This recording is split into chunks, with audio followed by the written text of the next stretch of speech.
Often get asked what resources as a witch can I trust online when it comes to mental health. And there are a few different ones that while I might not necessarily always agree with on everything, they're pretty trustworthy. One of those is NAMI, or the National Alliance on Mental Illness, and that is a bigger organization here in the United States. You can find them at nami.org. There are usually different chapters in different cities and communities, so you might be able to find one near you. But definitely check out their resource pages as it pertains to different conditions and therapeutic options, and take what you need and leave the rest. The Mental Health Association of America, or MHA, is another great resource. I used to volunteer as a guardian advocate for them, and they are a great volunteer and peer-led organization. Their website might also include some information that could be helpful to you.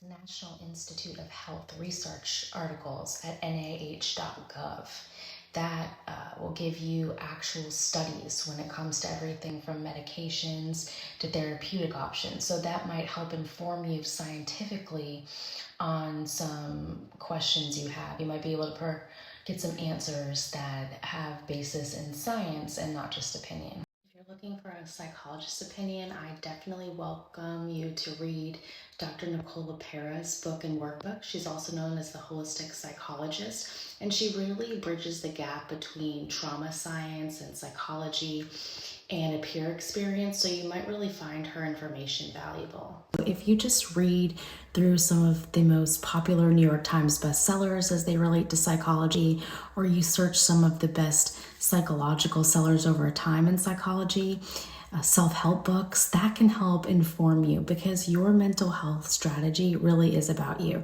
There's no two people alike. There's no two witches alike.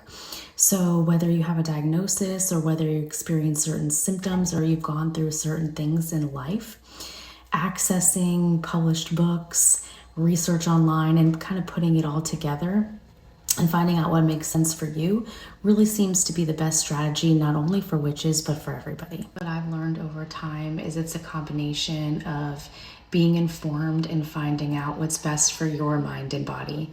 So there's not one size fits all when it comes to medication, when it comes to therapy, or anything of the sort. So definitely keep at it, stay positive, because it is pretty much a lifelong journey. I had a different diagnosis when I was a kid than I do now. So the more information you have, the more you seek out the practitioners and the people who have the same philosophy, the better off you'll be in finding the treatment outcomes that really make sense to you. And sometimes as a witch, that might look a little different than the status quo.